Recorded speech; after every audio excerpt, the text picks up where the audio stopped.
Existe uma ferida dentro de você que você nem sabe que existe. Ela escolheu seu último relacionamento. Ela determinou como você reage quando é criticado. Ela é a razão pela qual você sabota suas próprias conquistas. Carl Jung passou décadas estudando a mente humana e descobriu algo perturbador.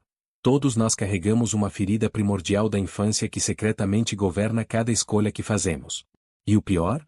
Você acha que está no controle, mas não está. A descoberta.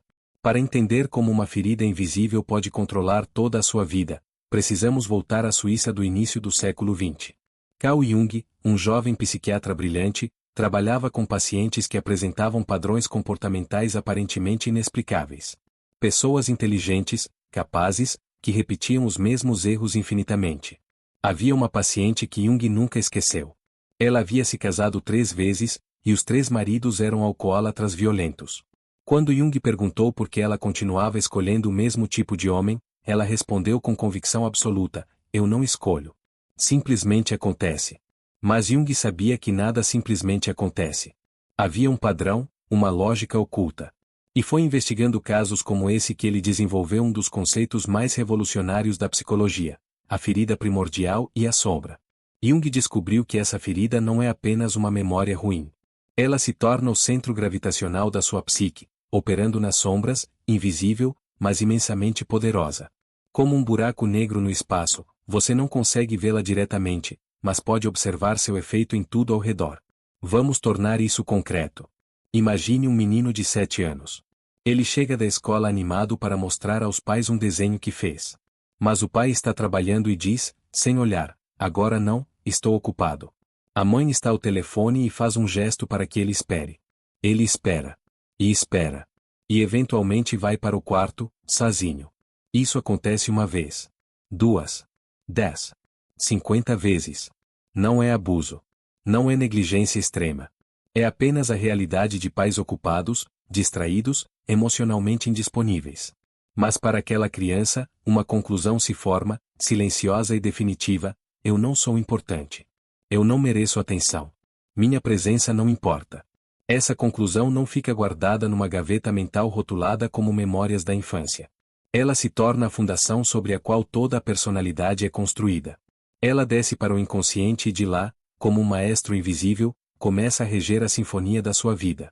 2. A anatomia da ferida. Jung identificou que existem feridas primordiais comuns. A ferida do abandono. A ferida da rejeição. A ferida da humilhação. A ferida da traição. A ferida da injustiça. Cada uma molda a personalidade de formas específicas e previsíveis. Vamos explorar cada uma delas em profundidade, porque reconhecer qual é a sua ferida é o primeiro passo para a liberdade. A ferida do abandono geralmente se forma quando uma criança experiencia a ausência física ou emocional dos pais. Pode ser um divórcio, a morte de um dos pais, ou simplesmente pais que estavam presentes fisicamente mas ausentes emocionalmente. Essa criança cresce com um terror silencioso de ficar sozinha. Na vida adulta, isso se manifesta de 2 formas aparentemente opostas, mas que vêm do mesmo lugar. Algumas pessoas desenvolvem uma dependência emocional extrema. Elas precisam constantemente de reasseguramento. Ligam 10 vezes por dia. Entram em pânico se a pessoa não responde imediatamente. Toleram relacionamentos tóxicos porque estar em um relacionamento ruim parece melhor do que estar sozinho. Outras pessoas fazem o oposto, desenvolvem uma independência patológica. Elas nunca pedem ajuda. Nunca se permitem depender de ninguém. Constroem muros emocionais tão altos que ninguém consegue entrar. Mas por baixo dessa aparente autossuficiência está o mesmo terror. Se eu deixar alguém entrar, eles vão me abandonar, então é melhor nunca deixar ninguém chegar perto o suficiente para me machucar. A ferida da rejeição se forma quando a criança sente que sua essência, quem ela é, não é aceita. Talvez ela fosse muito barulhenta numa família que valorizava o silêncio. Talvez fosse sensível demais, ou não fosse atlética o suficiente, ou não tirasse as notas que os pais esperavam. A mensagem que ela internaliza é: algo está fundamentalmente errado comigo. Essa ferida cria adultos que vivem com uma sensação perpétua de não pertencimento. Eles podem estar numa sala cheia de pessoas e se sentir completamente sozinhos. Desenvolvem uma antena hipersensível para qualquer sinal de rejeição. Alguém não sorri de volta? Rejeição. A mensagem não foi respondida em 2 minutos? Rejeição. Não foram convidados para o evento? Confirmação de que, afinal, eles nunca pertenceram mesmo. O mais trágico é que essas pessoas frequentemente se rejeitam antes que os outros possam fazê-lo.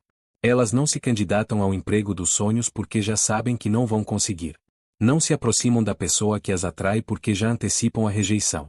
É uma forma de controle. Se eu me rejeitar primeiro, pelo menos não serei pego de surpresa.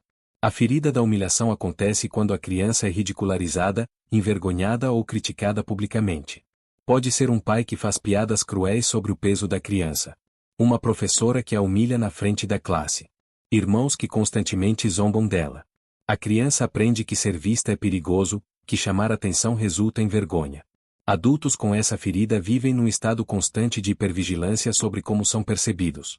Eles têm pavor de passar vergonha, de errar, de serem o centro das atenções. Podem desenvolver ansiedade social severa.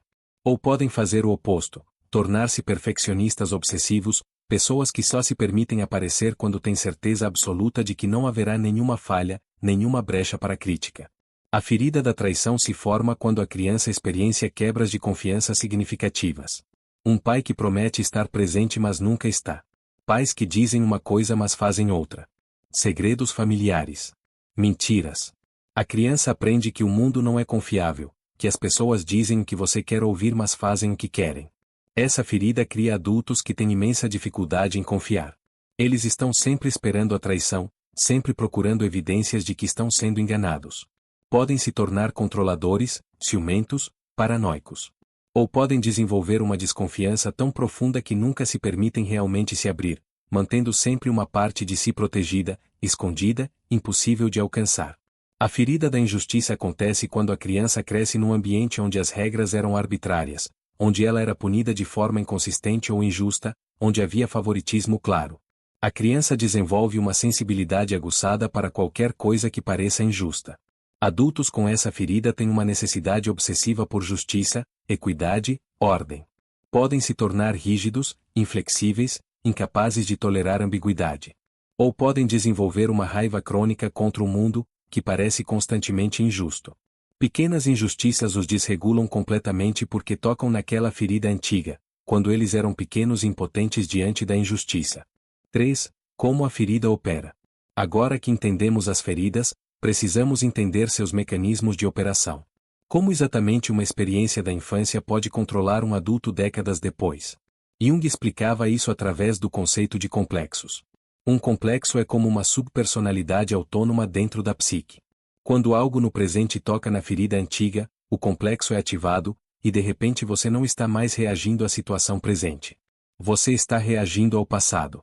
Imagine um homem de 40 anos, bem-sucedido, inteligente.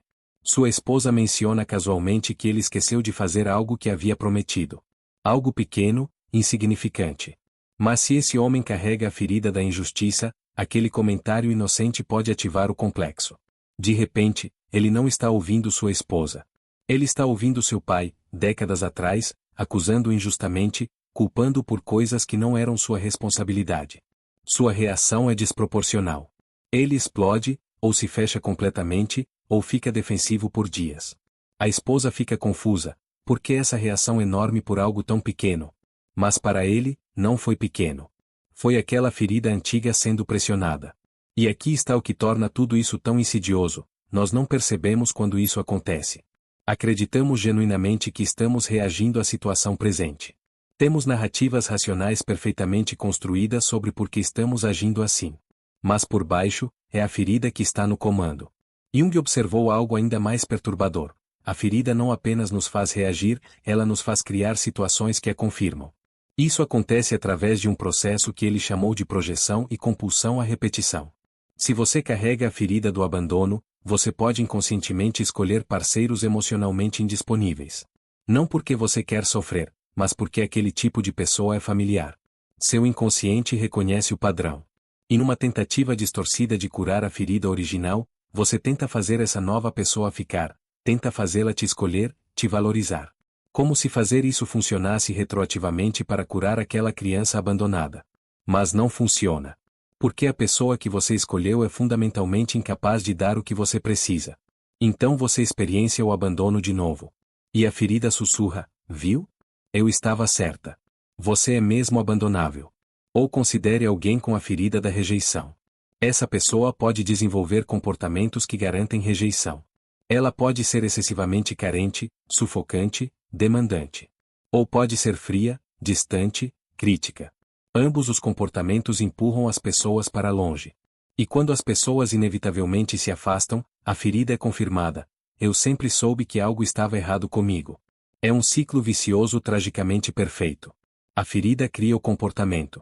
O comportamento cria o resultado. O resultado confirma a ferida.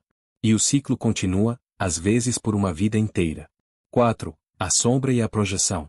Jung tinha um conceito profundo que está intrinsecamente ligado às nossas feridas, a sombra. A sombra é tudo que nós reprimimos, negamos ou rejeitamos em nós mesmos. E nossas feridas são frequentemente a origem da nossa sombra. Vamos tornar isso concreto. Se você cresceu com a ferida da humilhação, pode ter aprendido a reprimir completamente qualquer necessidade de atenção ou validação. Você se torna a pessoa que sempre fica nos bastidores, que nunca busca reconhecimento, que minimiza suas conquistas. Você se orgulha disso. Você vê isso como humildade, como uma virtude. Mas na verdade, é uma defesa. Aquela parte de você que quer ser vista, celebrada, reconhecida não desapareceu. Ela foi para a sombra. E agora, quando você vê alguém que busca atenção abertamente, que se promove, que gosta de estar sob os holofotes, você sente uma irritação desproporcional. Por que fulano tem que ser tão exibido? Por que precisa de tanta validação? É patético. Mas o que realmente está acontecendo? Você está vendo na outra pessoa a parte reprimida de você mesmo. A parte que você enterrou porque aprendeu que ser visto era perigoso. Jung dizia: tudo o que nos irrita nos outros pode nos levar a uma compreensão de nós mesmos. Nossas reações emocionais intensas aos outros são frequentemente pistas sobre nossa própria sombra. Se você sente raiva desproporcional de pessoas carentes, pergunte-se: será que eu reprimi minhas próprias necessidades? Se você despreza pessoas que você considera fracas ou vulneráveis, será que você baniu sua própria vulnerabilidade para a sombra? Se você tem desdém por pessoas que você vê como controladoras, será que há uma parte controladora em você que você não quer reconhecer? A projeção é um mecanismo através do qual vemos no mundo exterior o que não podemos ver em nós mesmos. E nossas feridas determinam amplamente o que projetamos. Alguém com a ferida da traição pode projetar deslealdade em todos ao seu redor. O parceiro está 5 minutos atrasado? Deve estar traindo. Um amigo não ligou de volta imediatamente? Prova de que não se importa. A projeção transforma o mundo inteiro num lugar traiçoeiro, confirmando repetidamente a ferida original. Mas aqui está a oportunidade. Quando você reconhece suas projeções, quando você entende que aquilo que você vê com tanta clareza nos outros é na verdade um reflexo de algo em você, você pode começar a integrar a sombra. E isso é fundamental para a cura. 5. O caminho da individuação. Jung não apenas diagnosticou o problema. Ele ofereceu um caminho de cura, um processo que ele chamou de individuação. Individuação não significa se tornar um indivíduo no sentido de se separar dos outros. Significa se tornar indivisível, inteiro, integrado. Significa trazer a sombra para a luz, trazer o inconsciente para a consciência. Como fazer isso? O primeiro passo é o mais difícil: reconhecimento radical. Você precisa estar disposto a olhar para sua ferida diretamente, sem defesas, sem racionalizações, sem narrativas reconfortantes. Isso exige uma honestidade brutal consigo mesmo. Pergunte-se: qual era minha maior dor na infância? O que eu mais temia? O que eu mais desejava mas nunca recebi? Quando eu me sinto mais desregulado emocionalmente? Que situações me tiram completamente do centro? Escreva sobre isso. Fale sobre isso com alguém de confiança. Faça terapia. Mas faça esse trabalho arqueológico de desenterrar a ferida. O segundo passo é observar os padrões sem julgamento. Comece a notar quando a ferida está operando. Quando você reage de forma desproporcional, pause. Não se critique, apenas observe: ah, interessante. Estou tendo uma reação intensa. O que isso está tocando em mim? Quando você se percebe repetindo o mesmo padrão pela 10ª vez, não se julgue. Apenas observe: aqui está a ferida operando de novo. Ela está tentando se provar. Ela está tentando se proteger. Essa observação compassiva já começa a criar distância entre você e a ferida. Você começa a perceber: eu não sou a ferida. Eu sou a consciência que pode observar a ferida. O terceiro passo, e talvez o mais importante, é o que Jung chamava de integração da sombra. Isso significa reconhecer e aceitar as partes de você que você reprimiu. Se você reprimiu sua raiva, precisa aprender que raiva não é inerentemente ruim. Se você reprimiu sua vulnerabilidade, precisa aprender que ser vulnerável não é ser fraco. Se você reprimiu suas necessidades, precisa aprender que ter necessidades não te torna um fardo. Jung tinha uma frase poderosa: prefiro ser inteiro do que bom. O que ele queria dizer? Que muitas vezes sacrificamos nossa integridade, nossa totalidade, para sermos bons de acordo com algum padrão externo. Reprimimos partes de nós mesmos que julgamos inaceitáveis. E ao fazer isso, nos tornamos fragmentados, divididos contra nós mesmos. A verdadeira cura não vem de eliminar partes de você. Vem de integrá-las, de reconhecê-las, de dar-lhes espaço para existir de formas saudáveis. O quarto passo é reescrever a narrativa. A ferida te contou uma história sobre quem você é. Você foi abandonado, então a história é: você é abandonável. Você foi rejeitado, então a história é: algo está errado com você. Você foi traído, então a história é: o mundo não é confiável. Mas essas histórias não são fatos. São interpretações que uma criança fez com os recursos limitados que tinha. E agora, como adulto, você pode questionar essas interpretações. Você foi abandonado? Sim, isso aconteceu. Mas isso diz algo sobre a capacidade dos seus pais de estarem presentes, não sobre seu valor inerente. Você foi rejeitado? Sim, isso doeu. Mas rejeição não prova que há algo errado com você. Prova apenas que aquelas pessoas específicas não foram compatíveis com você. Essa distinção é crucial. Você não está negando a dor. Você está separando o evento do significado que atribuiu a ele. O quinto passo é desenvolver o que Jung chamava de função transcendente, a capacidade de conter paradoxos, de integrar opostos. Você pode ter sido ferido e ainda assim ser digno de amor. Você pode ter sido traído e ainda assim escolher confiar. Você pode reconhecer sua ferida e ainda assim não deixar que ela defina você. 6. A ferida como portal. Aqui chegamos a algo que Jung considerava profundamente importante. A ferida não é apenas algo a ser curado. Ela é também um portal para o crescimento, para a profundidade, para aquilo que Jung chamava de self, o centro mais profundo da psique. Jung observou que muitas das pessoas mais empáticas, sábias e compassivas que ele conheceu eram pessoas que haviam sofrido profundamente. Não porque o sofrimento é bom em si, mas porque o sofrimento, quando integrado conscientemente, pode abrir dimensões da psique que de outra forma permaneceriam fechadas. A pessoa que conheceu profundamente a solidão pode desenvolver uma riqueza interior extraordinária. Ela aprendeu a estar consigo mesma, a explorar os vastos territórios da sua própria consciência. Ela desenvolveu uma vida interior que pessoas que nunca estiveram sozinhas não conhecem. A pessoa que foi profundamente rejeitada e trabalhou através dessa ferida pode desenvolver uma empatia notável. Ela sabe exatamente como é sentir-se à margem, não pertencente. E isso a torna alguém que cria espaço para outros que se sentem assim. Ela se torna um porto seguro para os rejeitados. A pessoa que foi traída e conseguiu trabalhar através da ferida pode desenvolver discernimento profundo sobre caráter, sobre confiança verdadeira versus ingenuidade, sobre perdão sem tolerar abuso. Ela conhece as nuances da confiança de uma forma que alguém que nunca foi traído não conhece. Jung escreveu: a ferida é o lugar onde a luz entra em você. Não porque a ferida em si seja luminosa, mas porque a ferida, quando você tem coragem de olhar para ela diretamente, de entendê-la, de integrá-la, pode te abrir para profundidades de compreensão e compaixão que você não alcançaria de outra forma. Isso não é romantizar o sofrimento. É reconhecer que nós, seres humanos, temos uma capacidade extraordinária de transformar nossa dor em sabedoria, nossa ferida em força, nossa vulnerabilidade em conexão genuína. Então, voltemos à pergunta original: qual é a ferida que controla a sua vida? Agora você tem as ferramentas para investigar isso. Você sabe os tipos de feridas que existem. Você sabe como elas operam. Você sabe o ciclo vicioso que elas criam. E, mais importante, você sabe que há um caminho para a liberdade. Mas deixe-me ser claro, esse não é um caminho fácil. A individuação, como Jung a descreveu, é talvez a jornada mais desafiadora que um ser humano pode empreender. Porque ela exige que você enfrente tudo que você passou a vida evitando. Ela exige que você olhe diretamente para sua dor, seu medo, sua vergonha. Ela exige que você abrace partes de si mesmo que você aprendeu a desprezar. Vai haver momentos em que você vai querer desistir. Momentos em que vai parecer mais fácil voltar para os velhos padrões, por mais dolorosos que sejam, porque pelo menos são familiares. Momentos em que você vai questionar se vale a pena. Mas aqui está o que Jung sabia, e o que ele passou a vida tentando comunicar. A alternativa é viver uma vida controlada por forças que você não entende. É repetir os mesmos padrões até o fim. É chamar isso de destino quando na verdade é apenas inconsciência. A verdade libertadora é esta: você não é sua ferida.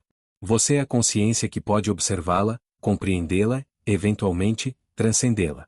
Você é vasto o suficiente para conter tanto a ferida quanto a cura. Você é profundo o suficiente para integrar tanto a luz quanto a sombra. Sua ferida faz parte da sua história, mas não precisa ser o autor da sua história. Você pode reconhecê-la, honrá-la pelo que ela tentou fazer, que foi te proteger, e então gentilmente, mas firmemente, assumir a autoria da sua própria vida. Como Jung disse, até que você torne o inconsciente consciente, ele dirigirá sua vida e você o chamará de destino. Mas quando você traz o inconsciente para a consciência, quando você ilumina a ferida que operava nas sombras, então você recupera seu poder. Então você se torna livre para escolher conscientemente, em vez de reagir compulsivamente. Então você finalmente pode responder à pergunta mais importante de todas: quem sou eu quando não estou sendo controlado pela minha ferida? Quem sou eu quando sou verdadeiramente livre? Essa é a promessa da individuação. Não uma vida sem dor, mas uma vida onde a dor não te controla. Não uma vida sem feridas, mas uma vida onde as feridas foram transformadas em sabedoria. Não uma vida de perfeição, mas uma vida de totalidade. E essa, Jung acreditava, era a única vida que realmente valia a pena viver. Um abraço e até a próxima.